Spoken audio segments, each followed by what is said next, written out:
Catus Maximus here, this time with a little Plumb 4749 1/4 inch ratchet swing pawl. Plumb Tools, PLOMB, not PLUMB, is who became Proto. Changed their name after they got sued, like the 1930s or 40s. But they were determined, and they are still around today. Part of the Stanley Group. Of course, made in USA. I'm really surprised. They must have had a brand new die when they stamped this ratchet, because you can even make out the detail where it says made in. And that is some tiny printing for a stamp. Anyway, like a traditional Proto swing pawl ratchet. The one thing that sets this apart, extremely narrow head profile. Modern day ratchets would be this happens to be a Harbor Freight Quinn, but this is a gear wrench built ratchet. And this is probably only a 1/16 of an inch shorter. It's just about the same, but the gear wrench ratchets are known for being very low profile. Say a bigger of the round head ratchets. This actually happens to be a SK Tough series. If we compare to it, including the giant reverse knob on this little SK, it's like 30% shorter. It's a huge, huge difference. And surprisingly enough, the head width is about the same. I'm sure this SK is stronger, but it certainly won't get into as tight places as this. Now, this isn't microscopic.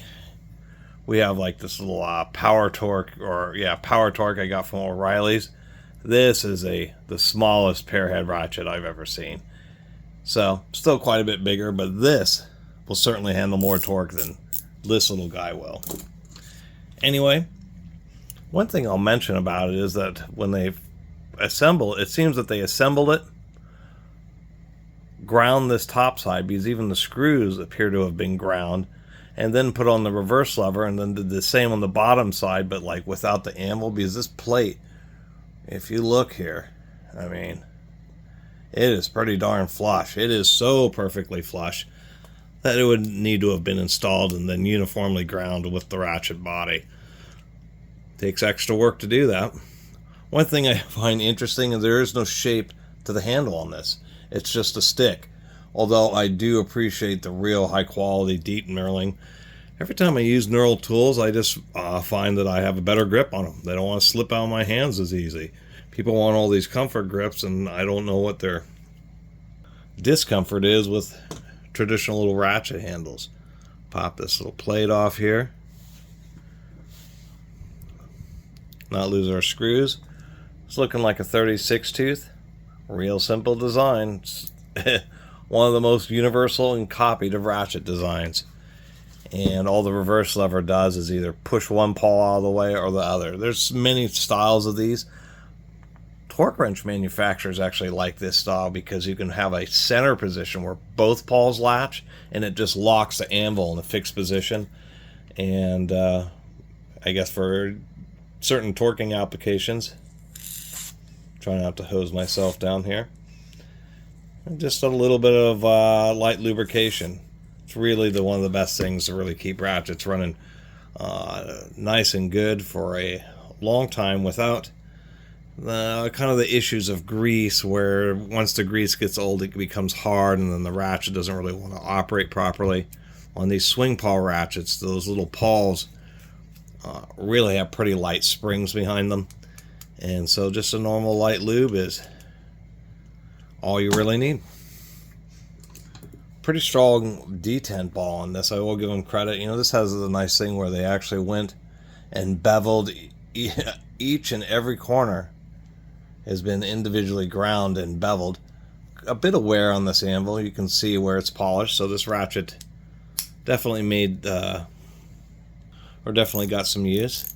And there was one other thing that people constantly remind me of every time I make a video about swing pawl ratchets, is the fact that this one could use a little bit more cleaning, but they have extremely low back drag, and they're generally pretty quiet operating ratchets at the same time. They just don't have, they just don't have the real loud ratcheting action that you get from some other tools. Wow, this thing had a lot of grit. You just operate the tool a little bit after you oil it, and all this has somehow worked its way out of this little ratchet since I've been fiddling with it. and it is running a bit smoother just by doing that. Anyway, my little review of a very classic Proto, a Plumb, whatever it is, what is this, 4749 1/4-inch ratchet. This would have been the bog standard from this company at the time, and this is actually a pretty decent example, and I'll have to give them credit because it is pretty nicely made. And I really, when you look at the bottom of this, it is kind of striking just because it's just so smooth. You just immediately notice that there's almost no gap. Do like the finish quality on this.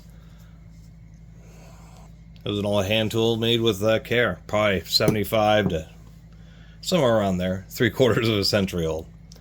Anyway, thanks for watching.